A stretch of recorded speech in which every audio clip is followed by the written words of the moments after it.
ਸਤਿ ਸ਼੍ਰੀ ਅਕਾਲ ਜੀ। ਤੁਸੀਂ ਦੇਖ ਰਹੇ ਹੋ ਵਿਰਾਸਤ ਟੀਵੀ। ਮੈਂ ਹਾਂ ਗੁਰਸੇਵ ਫਤਿਹ। ਪ੍ਰੋਗਰਾਮ ਦ੍ਰਿਸ਼ਟੀਕੋਣ ਦੇ ਵਿੱਚ ਆਪ ਸਭ ਦਾ ਨਿੱਘਾ ਸਵਾਗਤ। ਹਮੇਸ਼ਾ ਦੀ ਤਰ੍ਹਾਂ ਚਰਚਾ ਦੇ ਲਈ ਮੇਰੇ ਨਾਲ ਜੁੜੇ ਨੇ ਜਸਵਿੰਦਰ ਯਾਦ ਜੀ। ਸਭ ਤੋਂ ਪਹਿਲਾਂ ਉਹਨਾਂ ਨੂੰ ਪ੍ਰੋਗਰਾਮ ਦੇ ਵਿੱਚ ਜੀ ਆਇਆਂ ਔਰ ਫਿਰ ਪਾਉਣੇ ਆ ਵਿਸ਼ੇ ਦੇ ਉੱਪਰ ਸਾਂਝ। ਜਸਵਿੰਦਰ ਜੀ ਆਇਆਂ ਨੂੰ ਜੀ। ਪੰਜਾਬ ਦੇ ਵਿੱਚ ਜਦੋਂ ਆਮ ਆਦਮੀ ਪਾਰਟੀ ਦੀ ਸਰਕਾਰ ਬਣੀ ਜੀ, ਭਗਵੰਤ ਮਾਨ ਹੁਣਾਂ ਦੀ ਰਹਿਨਮਾਈ ਵਾਲੀ ਸਰਕਾਰ, ਤਾਂ ਉਹਨਾਂ ਨੇ ਸਭ ਤੋਂ ਵੱਡਾ ਆਪਣਾ ਸਭ ਤੋਂ ਪਹਿਲਾ ਐਲਾਨ ਕੀਤਾ ਸੀ ਕਿ ਅਸੀਂ ਕਰਪਸ਼ਨ ਨੂੰ ਨੱਥ ਪਾਉਣੀ ਆ ਔਰ ਵੱਡੇ ਪੱਧਰ ਤੇ ਇਸ ਦਾ ਐਡਵਰਟਾਈਜ਼ਮੈਂਟ ਵੀ ਕੀਤੀ ਗਈ ਇਸ ਐਲਾਨ ਦੀ। ਤਾਂ ਉਹਨਾਂ ਨੇ ਕਿਹਾ ਇੱਕ anti corruption action line number WhatsApp ਦੇ ਰੂਪ ਵਿੱਚ ਜਾਰੀ ਕੀਤਾ। ਵੱਖ-ਵੱਖ ਤਰੀਕਿਆਂ ਦੇ ਪ੍ਰਤੀਕਰਮ ਮਿਲੇ, ਲੋਕਾਂ ਵੱਲੋਂ ਹੁੰਗਾਰਾ ਵੀ ਮਿਲਿਆ ਔਰ ਕਿਸੇ ਦਾ ਕਹਿਣਾ ਸੀਗਾ ਕਿ ਇਸ ਤਰੀਕੇ ਨਾਲ ਕਦੇ ਵੀ ਨੰਬਰਾਂ ਦੇ ਨਾਲ ਕਰਪਸ਼ਨ ਨਹੀਂ ਰੁਕਦੀ ਹੁੰਦੀ, ਬਹੁਤ ਸਾਰੇ ਹੋਰ ਐਕਸ਼ਨਸ ਦੀ ਲੋੜ ਹੈ। ਪਰ ਉਸ ਸਮੇਂ ਲੋਕਾਂ ਨੂੰ ਇਸ ਨੂੰ ਕਾਫੀ ਵੱਡਾ ਹੁੰਗਾਰਾ ਦਿੱਤਾ ਗਿਆ। ਪਰ ਹੁਣ ਇਹਦੇ ਵਿੱਚ ਕਾਫੀ ਗਿਰਾਵਟ ਵੇਖਣ ਨੂੰ ਮਿਲ ਰਹੀ ਹੈ। ਚਾਹੇ ਅਸੀਂ ਇਹਨੂੰ ਲੋਕਾਂ ਦੀ ਸਹਿਣਸ਼ੀਲਤਾ ਨਾਲ ਜੋੜ ਕੇ ਦੇਖ ਸਕਦੇ ਹਾਂ, ਜਾਂ ਫਿਰ ਇਹ ਕਹਿ ਲਈਏ ਕਿ ਕੋਈ ਰਿਸਪੌਂਸ ਉਸ ਤਰੀਕੇ ਦਾ ਗਵਰਨਮੈਂਟ ਦੀ ਤਰਫ ਤੋਂ ਜਾਂ ਵਿਜੀਲੈਂਸ ਡਿਪਾਰਟਮੈਂਟ ਇਹਦੇ ਵਿੱਚ ਮੁੱਖ ਅਦਾਰਾ ਸੀ, ਉਹਦੀ ਤਰਫ ਤੋਂ ਰਿਸਪੌਂਸ ਨਹੀਂ ਮਿਲਿਆ, ਤਾਂ ਲੋਕਾਂ ਦਾ ਉਤਸ਼ਾਹ ਉਸ ਦੇ ਵਿੱਚ ਓਨਾ ਨਹੀਂ ਰਿਹਾ। ਇਸ ਦੇ ਬਾਬਤ ਅੱਜ ਜਸਵਿੰਦਰ ਯਾਦ ਜੀ ਕੁਝ ਅੰਕੜੇ ਲੈ ਕੇ ਆਏ ਨੇ, ਕੁਝ ਸਰਵੇਖਣ ਲੈ ਕੇ ਆਏ ਨੇ। ਉਹਦੇ ਉੱਪਰ ਗੱਲਬਾਤ ਕਰਾਂਗੇ ਔਰ ਵੇਖਾਂਗੇ ਕਿ ਇਹਦੇ ਪਿੱਛੇ ਕੀ ਕਾਰਨ ਰਹੇ ਔਰ ਕਿੰਨਾ ਕੁ ਇਸ ਨੂੰ ਪੂਰ ਪਿਆ ਔਰ ਕਿੰਨਾ ਕੁ ਇਹ ਸਿਸਟਮ ਸੀਗਾ ਗਵਰਨਮੈਂਟ ਦਾ ਸਿਰੇ ਚੜ੍ਹਿਆ। ਆਓ ਫਿਰ ਜਸਵਿੰਦਰ ਯਾਦ ਜੀ ਵੱਲ ਚੱਲਦੇ ਹਾਂ। ਜਸਵਿੰਦਰ ਜੀ, ਜੇਕਰ ਸ਼ੁਰੂਆਤ ਕਰੀਏ ਤਾਂ 15 ਮਾਰਚ ਨੂੰ ਇਹ anti corruption action line number ਜਾਰੀ ਕੀਤਾ ਗਿਆ। ਇਹਦੇ ਕੀ ਅੰਕੜੇ ਨੇ, ਕੀ ਸਰਵੇਖਣ ਨੇ ਜੀ, ਇਹ ਹੁਣ ਤੱਕ ਕਿਸ ਤਰੀਕੇ ਦਾ ਰਿਹਾ? ਦੇਖੋ, ਅਸੀਂ ਸਾਰੇ ਹੀ ਜਾਣਦੇ ਹਾਂ ਕਿ ਜਦੋਂ ਆਮ ਆਦਮੀ ਪਾਰਟੀ ਚੋਣ ਪ੍ਰਚਾਰ ਵੀ ਕਰਦੀ ਸੀ ਜੀ, ਤਾਂ 3-4 ਮੁੱਦਿਆਂ ਦੇ ਉੱਤੇ ਜ਼ਿਆਦਾ ਜ਼ੋਰ ਦਿੰਦੀ ਸੀ ਆਪਣੇ ਭਾਸ਼ਣਾਂ ਦੇ ਵਿੱਚ। ਪੰਜਾਬ ਵਿੱਚੋਂ ਨਸ਼ੇ ਦਾ ਖਾਤਮਾ, ਸ਼੍ਰੀ ਗੁਰੂ ਗ੍ਰੰਥ ਸਾਹਿਬ ਜੀ ਦੀ ਬੇਅਦਬੀ ਦੀਆਂ ਘਟਨਾਵਾਂ ਦਾ ਮਸਲਾ ਹੱਲ ਕਰਨ ਬਾਰੇ ਜੀ, ਸਿੱਖਿਆ ਬਾਰੇ, ਸਿਹਤ ਸਹੂਲਤਾਂ ਬਾਰੇ ਤੇ ਲੋਕਾਂ ਦੀ ਹੁੰਦੀ ਲੁੱਟ ਬਾਰੇ। ਹਾਲਾਂਕਿ ਸਿਹਤ ਸਹੂਲਤਾਂ ਦੇ ਵਿੱਚ ਕਾਫੀ ਵਿਵਾਦਾਂ ਦੇ ਵਿੱਚ ਰਹੀ ਇਹ ਸਰਕਾਰ ਜੀ। ਅੱਗੇ ਜਾ ਕੇ ਮੈਂ ਕਹਿੰਦਾ ਕਿ ਚੇਤਿਆਂ 'ਚੋਂ ਵਿਸਰ ਨਾ ਜਾਵੇ, ਅਸੀਂ ਇਹਦੇ 'ਤੇ ਗੱਲ ਕਰਾਂਗੇ। ਤੇ ਨਾਲ ਦੀ ਨਾਲ ਜੇਕਰ ਗੱਲ ਕਰੀਏ ਲਾਅ ਐਂਡ ਆਰਡਰ ਦੀ ਜੀ, ਉਹਦੇ ਵਿੱਚ ਵੀ ਉਂਗਲ ਉੱਠਦੀ ਰਹੀ। ਸਿਕਿਉਰਿਟੀ ਦਾ ਮਾਮਲਾ ਜਿਸ ਤਰੀਕੇ ਨਾਲ ਲੀਕ ਹੁੰਦਾ ਹੈ, ਸਿੱਧੂ ਮੂਸੇਵਾਲੇ ਦਾ ਕਤਲ ਹੁੰਦਾ ਹੈ, ਸਵਾਲਾਂ ਦੇ ਘੇਰੇ ਵਿੱਚ ਰਹੀ ਜੀ। ਮਾਣਯੋਗ Punjab and Haryana high court ਨੇ ਵੀ ਇਹਨਾਂ ਨੂੰ ਘੇਰੇ ਵਿੱਚ ਰੱਖਿਆ। ਪਾਣੀਆਂ ਦੇ ਮੁੱਦੇ ਉੱਤੇ ਜੋ ਬਿਆਨ ਆਇਆ, ਚੰਡੀਗੜ੍ਹ ਦੇ ਵਿੱਚ ਵਿਧਾਨ ਸਭਾ ਤੇ ਨਾਲ ਦੀ ਨਾਲ ਪੰਜਾਬ ਦੀ ਹਾਈ ਕੋਰਟ ਬਣਾਉਣ ਨੂੰ ਲੈ ਕੇ ਜਿਸ ਤਰੀਕੇ ਦਾ ਪੱਖ ਆਇਆ, ਤਾਂ ਸਾਰੇ ਮੁੱਦੇ ਇਸ ਸਰਕਾਰ ਲਈ ਚੁਣੌਤੀਆਂ ਭਰੇ ਨੇ ਤੇ ਚੁਣੌਤੀਆਂ ਭਰੇ ਰਹਿਣਗੇ ਜਿੰਨਾ ਚਿਰ ਉਹਨਾਂ ਉਹਦੇ ਉੱਤੇ ਇਹ ਸਿਆਸਤ ਤੋਂ ਬਿਨਾਂ ਕੁਝ ਨਹੀਂ ਕਰਦੇ ਜੀ। ਹਾਲਾਂਕਿ ਪੰਜਾਬ ਦੀ ਸਿਆਸਤ ਦੀ ਇਹ ਟ੍ਰੈਜਡੀ ਰਹੀ ਹੈ ਕਿ ਇਹਦੇ ਵਿੱਚ ਮੁੱਦਿਆਂ ਨੂੰ ਉਭਾਰਿਆ ਜਾਂਦਾ ਹੈ ਸਿਰਫ ਤੇ ਸਿਰਫ ਵੋਟਾਂ ਦੇ ਮੱਦੇਨਜ਼ਰ। ਜੇਕਰ ਮੁੱਦਿਆਂ ਨੂੰ ਹੱਲ ਕਰਨ ਦੇ ਲਈ ਉਭਾਰਿਆ ਜਾਵੇ ਤਾਂ ਮੁੱਦੇ ਮੁੱਕ ਸਕਦੇ ਨੇ ਪੰਜਾਬ ਦੇ ਜੀ, ਪੰਜਾਬ ਲੀਹ ਤੇ ਆ ਸਕਦਾ ਹੈ। ਇੱਕ ਕੋਸ਼ਿਸ਼ ਇਸ ਸਰਕਾਰ ਨੇ ਕੀਤੀ 16 ਮਾਰਚ 2022 ਨੂੰ ਕਿ ਇੱਕ ਨੰਬਰ ਜਾਰੀ ਕੀਤਾ ਜਿਹਦਾ ਤੁਸੀਂ ਜ਼ਿਕਰ ਕਰ ਦਿੱਤਾ ਹੈ ਕਿ ਐਂਟੀ ਕਰਪਸ਼ਨ ਨੰਬਰ ਜੀ। ਬੜੇ ਜੀ ਇਹਦੇ ਉੱਤੇ ਪ੍ਰਤੀਕਰਮ ਆਉਂਦੇ ਨੇ, ਹਰੇਕ ਮਾਹਰ ਬਹਿੰਦਾ ਹੈ, ਟੀਵੀ ਇਹਦੇ ਤੇ ਡਿਬੇਟ ਕਰਾਉਂਦੇ ਨੇ, ਪ੍ਰੋਗਰਾਮ ਹੁੰਦੇ ਨੇ। ਹਾਲਾਂਕਿ ਅਸੀਂ ਵੀ ਉਹਦੇ ਉੱਤੇ ਸਹਿੰਦੀਆਂ ਟਕੋਰਾਂ ਲਾਈਆਂ ਜੀ, ਪਰ ਅਸੀਂ ਕਹਿੰਦੇ ਸੀ ਕਿ ਹਾਲੇ ਇਹ ਚੀਜ਼ਾਂ ਨਵੀਆਂ ਨੇ, ਇਹਨਾਂ ਨੂੰ ਵਿਚਰਨ ਦਿਓ, ਇਹਨਾਂ ਦੇ ਹੱਲ ਕਿੱਥੋਂ ਨਿਕਲਦੇ ਨੇ, ਕਿਵੇਂ ਇਸ ਨੂੰ ਹੈਂਡਲ ਕਰਦੇ ਨੇ, ਕੌਣ ਦੀਆਂ ਸ਼ਿਕਾਇਤਾਂ ਲਿਖਦਾ, ਕੌਣ ਨੋਟ ਕਰਦਾ, ਲੋਕਾਂ ਦਾ ਰਿਸਪੌਂਸ ਕੀ ਹੈ, ਇਹ ਵੱਧਦੀਆਂ ਇਹ ਘਟਦੀਆਂ, ਇਹਨਾਂ ਨੂੰ ਵਿਚਾਰਿਆ ਜਾਵੇ, ਇੱਕ ਵਾਰ ਵਕਤ ਦਿੱਤਾ ਜਾਵੇ ਜੀ। ਹੁਣ ਅਸੀਂ ਅੱਜ ਵਿਚਾਰਨ ਦੇ ਲਈ ਇਕੱਠੇ ਹੋਏ ਹਾਂ, ਪਰ ਉਸ ਤੋਂ ਪਹਿਲਾਂ ਵੀ ਮੈਂ ਇੱਕ ਗੱਲ ਸਾਫ਼ ਜੀ ਕਹਿ ਦੇਵਾਂ ਕਿ ਲੋਕਾਂ ਦਾ ਇਹਦੇ ਵਿੱਚ ਰੁਝਾਨ ਘਟਿਆ ਹੈ। ਸ਼ਿਕਾਇਤਾਂ ਉਸ ਨੰਬਰ ਦੇ ਉੱਤੇ ਘਟ ਗਈਆਂ ਜੀ। ਹੁਣ ਗੁਰਸੇਵਕ ਜੀ, ਇਹ ਤਾਂ ਮਾਈਂਡ ਸੈਟਅਪ ਹੈ। ਕੁਝ ਕਹਿੰਦੇ ਨੇ ਕਿ ਸਰਕਾਰ ਇਹਦੇ ਵਿੱਚ ਬੁਰੇ ਤਰੀਕੇ ਦੇ ਨਾਲ ਫੇਲ ਹੋਈ ਹੈ, ਤਾਂ ਕਰਕੇ ਲੋਕਾਂ ਨੇ ਸ਼ਿਕਾਇਤਾਂ ਕਰਨੀਆਂ ਛੱਡ ਦਿੱਤੀਆਂ ਨੇ ਜੀ। ਪਰ ਜਿਹੜੇ ਆਮ ਆਦਮੀ ਪਾਰਟੀ ਦੇ ਵੋਟਰ, ਸਪੋਰਟਰ, ਸਮਰਥਕ ਨੇ, ਉਹ ਕਹਿੰਦੇ ਨੇ ਜੀ ਕਰਪਸ਼ਨ ਹੀ ਇੰਨੀ ਘਟ ਗਈ, ਹੁਣ ਸ਼ਿਕਾਇਤ ਕਿਹਦੀ ਕਰੀਏ ਜੀ। ਇੱਕ ਇਹ ਵੀ ਐਂਗਲ ਹੈ। ਅਸੀਂ ਇੱਥੇ ਕਿ ਸਰਕਾਰ ਨੂੰ ਜ਼ਿੰਮੇਵਾਰ ਠਹਿਰਾ ਕੇ ਗੱਲ ਨਹੀਂ ਕਰਦੇ, ਪੱਖ ਕੋਈ ਵੀ ਹੋ ਸਕਦਾ ਹੈ। ਹੋ ਸਕਦਾ ਹੈ ਕਿ ਕਰਪਸ਼ਨ ਘਟ ਗਈ ਹੋਵੇ, ਹੋ ਸਕਦਾ ਹੈ ਕਿ ਕਰਪਸ਼ਨ ਦੇ ਤਰੀਕੇ ਬਦਲ ਗਏ ਹੋਣ, ਜੀ ਉਹ ਨੰਬਰਾਂ 'ਚ ਨਾ ਆਉਂਦੀ ਹੋਵੇ। ਖੈਰ ਪਿਛਲੇ ਦਿਨਾਂ ਦੇ ਵਿੱਚ ਵੱਡੇ ਜਿਹੜੇ ਅਧਿਕਾਰੀ ਸੀਗੇ, ਚਾਹੇ ਉਹ ਸਿਵਲ ਦੇ ਚਾਹੇ ਪੁਲਿਸ ਦੇ, ਉਹਨਾਂ ਨੇ ਲਿਖ ਕੇ ਲਾ ਦਿੱਤਾ ਸੀ ਕਿ ਫੋਨ ਅੰਦਰ ਲੈ ਕੇ ਆਉਣਾ ਮਨ੍ਹਾ ਹੈ। ਜੀ ਉਹ ਅੱਜ ਵੀ ਕਈ ਥਾਵਾਂ ਤੇ ਲਿਖਿਆ ਪਿਆ ਕਿ ਫੋਨ ਨਹੀਂ ਤੁਸੀਂ ਅੰਦਰ ਲੈ ਕੇ ਆ ਸਕਦੇ, ਸਵਿਚ ਆਫ ਫੋਨ ਲੈ ਕੇ ਆ ਸਕਦੇ ਹੋ, ਚੱਲਦਾ ਫੋਨ ਨਹੀਂ ਲੈ ਕੇ ਆ ਸਕਦੇ। ਵੱਖਰੇ ਵੱਖਰੇ ਕਾਰਨ ਹੋ ਸਕਦੇ ਨੇ ਕਿ ਸ਼ਿਕਾਇਤਾਂ ਕਿਉਂ ਘਟ ਗਈਆਂ ਨੇ। ਇਹਦੇ ਵਿੱਚ ਸੁਧਾਰ ਹੀ ਐਡਾ ਹੋ ਗਿਆ ਹੈ, ਲੋਕਾਂ ਦਾ ਉਤਸ਼ਾਹ ਖਤਮ ਹੋ ਗਿਆ ਹੈ, ਜਾਂ ਫਿਰ ਵੱਡੇ ਅਧਿਕਾਰੀਆਂ ਨੇ ਪਰਦੇ ਕਰ ਲਏ ਨੇ। ਪਰ ਅਸੀਂ ਦੇਖਿਆ ਕਿ ਚੰਡੀਗੜ੍ਹ ਦੇ ਵਿੱਚ ਜਿਸ ਤਰੀਕੇ ਦੇ ਨਾਲ ਇੱਕ ਵੱਡਾ ਅਧਿਕਾਰੀ ਤੇ ਉਹਨਾਂ ਦਾ ਜਿਹੜਾ ਬੇਟਾ, ਜਦੋਂ ਉਹਨਾਂ ਦਾ ਨਾਮ ਬੋਲਦਾ ਤੇ ਉਹਨਾਂ ਦਾ ਬੇਟਾ ਆਪਣੇ ਘਰ ਦੇ ਵਿੱਚ ਹੀ ਆਪਣੇ ਗੋਲੀ ਮਾਰ ਕੇ ਖੁਦਕੁਸ਼ੀ ਕਰ ਲੈਂਦਾ ਹੈ। ਜੀ ਮੈਂ ਗੱਲ ਕਰਦਾ IAS ਪੋਪਲੀ ਸਾਹਿਬ ਦੀ, ਤਾਂ ਉਹਨਾਂ ਦਾ ਬੇਟਾ ਆਪਣੇ ਘਰ ਦੇ ਵਿੱਚ ਗੋਲੀ ਮਾਰਦਾ ਆਪਣੇ ਆਪ ਨੂੰ। ਮੈਂ ਗੱਲ ਕਰਦਾ ਕਿ ਕਰਪਸ਼ਨ ਘਟੀ ਹੁੰਦੀ ਤਾਂ ਫੌਜਾ ਸਿੰਘ ਸਰਾਈ ਦਾ ਸਮਝੌਤਾ ਰਾਘਵ ਚੱਡਾ ਜੀ ਕਿਉਂ ਕਰਾਉਂਦੇ ਫਿਰਦੇ। ਜੀ ਮੈਂ ਗੱਲ ਕਰਦਾ ਕਿ ਇਹਨਾਂ ਦੇ ਗਿਆਸਪੁਰੇ ਵਾਲੇ ਜਿਹੜੇ MLA ਨੇ, ਉਹ ਪਾਇਲ ਵਾਲੀ ਮੈਡਮ ਦੇ ਨਾਲ ਉਹਨਾਂ ਦਾ ਰੌਲਾ ਜਿਹੜਾ ਉਹ ਇੰਨਾ ਚਰਚਿਤ ਨਾ ਹੁੰਦਾ। ਮੈਂ ਗੱਲ ਕਰਦਾ ਕਿ ਜਿਸ ਤਰੀਕੇ ਦੇ ਨਾਲ ਜ਼ਮਾਨਤ ਤੋਂ ਬਾਅਦ ਇੱਕ ਵਾਰੀ ਫੇਰ ਪਾਰਟੀ ਦਾ ਹਲੇ ਹਿੱਸਾ ਬਣੇ ਹੋਏ ਨੇ ਮਾਨਸਾ ਦੇ MLA ਵਿਜੇ ਸਿੰਗਲਾ ਜੀ, ਜੀ ਤਾਂ ਬੜੇ ਮਸਲੇ ਨੇ। ਮੈਂ ਦਰਸ਼ਕਾਂ ਤੇ ਸੋਚਣ ਦੇ ਲਈ ਛੱਡ ਦਿੰਦਾ। ਜੇਕਰ ਮੇਰੇ ਉੱਤੇ ਕੋਈ ਤਿੱਖਾ ਪ੍ਰਤੀਕਰਮ ਦੇਊਂਗਾ ਤਾਂ ਸਾਡੇ ਦਰਸ਼ਕ ਕਿਤੇ ਇਹ ਨਾ ਸੋਚ ਜਾਣ ਕਿ ਅਸੀਂ ਬੁਰਾਈਆਂ ਦੇ ਲਈ ਇਕੱਠੇ ਹੋ ਜਾਂਦੇ ਹਾਂ। ਜੀ ਅਸੀਂ ਇਕੱਠੇ ਹੁੰਦੇ ਹਾਂ ਆਲੋਚਨਾ ਦੇ ਲਈ। ਆਲੋਚਨਾ ਵਿੱਚ ਗੁਣ ਵੀ ਵਿਚਾਰੇ ਜਾਂਦੇ ਆ, ਔਗਣ ਵੀ ਵਿਚਾਰੇ ਜਾਂਦੇ ਆ। ਤੇ ਆਓ ਫਿਰ ਗੁਣ ਤੇ ਔਗਣ ਵਿਚਾਰ ਲੈਂਦੇ ਆ, ਕਿਹਨਾਂ ਨੂੰ ਇਹ ਸਾਡੇ ਦਰਸ਼ਕ ਔਗਣ 'ਚ ਰੱਖਦੇ ਨੇ, ਕਿਹਨਾਂ ਨੂੰ ਗੁਣਾਂ 'ਚ ਰੱਖਦੇ ਨੇ, ਫੈਸਲਾ ਦਰਸ਼ਕਾਂ ਤੇ ਛੱਡ ਦਿੰਦੇ ਆ। ਜੀ ਗੱਲ ਕਰਦੇ ਆ ਜੀ ਡਾਟਿਆਂ ਦੇ ਨਾਲ, ਅੰਕੜਿਆਂ ਦੀ ਜਾਣਕਾਰੀ ਦੇ ਨਾਲ ਗੱਲ ਕਰਾਂਗੇ। 15 ਮਾਰਚ ਤੋਂ ਲੈ ਕੇ 16 ਸਤੰਬਰ ਤੱਕ ਦਾ ਪੂਰਾ ਕਿੰਨੇ ਫੋਨ ਉਹਦੇ ਤੇ ਆਏ, ਕਿੰਨੀਆਂ ਸ਼ਿਕਾਇਤਾਂ ਉਹਦੇ ਤੇ ਆਈਆਂ, ਕਿੰਨਿਆਂ ਨੇ WhatsApp ਕਰਕੇ ਉਹਤੇ ਆਪਣੀ ਸ਼ਿਕਾਇਤ ਦੁੱਖ ਦਰਦ ਜਿਹੜੇ ਮਾਨ ਸਾਹਿਬ ਕੋਲੇ ਰੋਏ। ਜੀ ਸਭ ਤੋਂ ਪਹਿਲਾਂ ਮੈਂ ਗੱਲ ਕਰਾਂ ਕਿ ਬਠਿੰਡਾ ਦੇ ਸੀਗੇ ਜੀ ਸਾਧੂ ਰਾਮ ਕੁਸ਼ਲਾ ਜੀ, ਉਹਨਾਂ ਦੀ ਸ਼ਿਕਾਇਤ ਸਭ ਤੋਂ ਪਹਿਲੀ ਸੀ ਐਂਟੀ ਕਰਪਸ਼ਨ ਨੰਬਰ ਦੇ ਉੱਤੇ, ਤੇ ਉਹ ਹਲੇ ਵੀ ਹੱਲ ਨਹੀਂ ਹੋਈ। ਜੀ ਹਲੇ ਵੀ ਉਸੇ ਤਰੀਕੇ ਦੇ ਨਾਲ ਉੱਥੇ ਟਿਕੀ ਹੋਈ ਆ ਉਹ। ਫਿਰ ਗੱਲ ਕਰੀਏ ਕੁੱਲ ਕਿੰਨੀਆਂ ਆਈਆਂ, 3,38,569 ਸ਼ਿਕਾਇਤਾਂ ਇਸ ਨੰਬਰ ਦੇ ਉੱਤੇ ਆ ਗਈਆਂ ਹੁਣ ਤੱਕ ਜੀ 16 ਸਤੰਬਰ ਤੱਕ, ਜਿਹਦੇ ਵਿੱਚੋਂ 4793 ਸ਼ਿਕਾਇਤਾਂ ਆਡੀਓ ਵੀਡੀਓ ਦੇ ਨਾਲ ਹੈ। ਸਬੂਤ ਦੇ ਤੌਰ ਤੇ ਉਹਨਾਂ ਦੀ ਆਡੀਓ ਵੀ ਤੇ ਵੀਡੀਓ ਵੀ ਹੈ ਜੀ। ਦੇਖੋ ਇਸ ਨੰਬਰ ਦੇ ਉੱਤੇ ਮਾਨ ਸਾਹਿਬ ਨੇ ਤੇ ਇਹਨਾਂ ਦੀ ਸਰਕਾਰ ਨੇ ਬੜਾ ਸਪਸ਼ਟ ਕਿਹਾ ਸੀ ਕਿ ਤੁਸੀਂ ਸਬੂਤਾਂ ਦੇ ਨਾਲ ਜਾਂ ਆਡੀਓ ਦੇ ਨਾਲ ਜਾਂ ਵੀਡੀਓ ਦੇ ਨਾਲ ਇਹਦੇ ਉੱਤੇ ਆਪਣੀ ਜਿਹੜੀ ਗੱਲ ਰੱਖਣੀ ਹੈ ਜੀ। ਮੈਂ ਇੱਥੇ ਕੋਈ ਪੱਖਪਾਤ ਵਾਲੀ ਗੱਲ ਨਹੀਂ ਕਰਦਾ, ਪਰ ਮੈਂ ਕਹਿੰਦਾ ਕਿ ਗੌਰਮੈਂਟ ਨੇ ਕੀ ਕਿਹਾ ਸੀ ਕਿ ਤੁਸੀਂ ਸਬੂਤਾਂ ਦੇ ਨਾਲ ਆਪਣਾ ਪੱਖ ਰੱਖਣਾ ਹੈ ਜੀ। 3,38,569 ਸ਼ਿਕਾਇਤਾਂ ਦੇ ਵਿੱਚੋਂ ਸਿਰਫ 4793 ਸ਼ਿਕਾਇਤਾਂ ਜਿਹੜੀਆਂ ਉਹ ਆਡੀਓ ਵੀਡੀਓ ਸਬੂਤਾਂ ਦੇ ਨਾਲ ਉਸ ਨੰਬਰ ਤੇ ਗਈਆਂ ਨੇ ਜੀ। ਇਸ ਤੋਂ ਅੱਗੇ ਆਓ, ਇਹਦੇ ਵਿੱਚੋਂ ਵਿਜੀਲੈਂਸ ਨੇ ਪੜਤਾਲ ਕਰਕੇ ਜਿਹੜੀਆਂ ਪਿਕ ਕੀਤੀਆਂ ਨੇ ਵੀ ਹਾਂਜੀ ਇਹਨਾਂ ਤੇ ਕਾਰਵਾਈ ਅਸੀਂ ਕਰਾਂਗੇ, ਇਹਨਾਂ ਦੇ ਖਿਲਾਫ ਅਸੀਂ ਜਿਹੜੀ ਫਾਈਲ ਹੈ ਉਹ ਤੋਂ ਮਿੱਟੀ ਝਾੜਾਂਗੇ, ਉਹ 187 ਕੇਸ ਨੇ ਜੀ। 187 ਦੇ ਵਿੱਚ ਵਿਜੀਲੈਂਸ ਨੇ ਕਾਰਵਾਈ ਆਰੰਭੀ, ਵਿੱਢੀ, ਕੁਛ ਵੀ ਕਹਿ ਲਓ।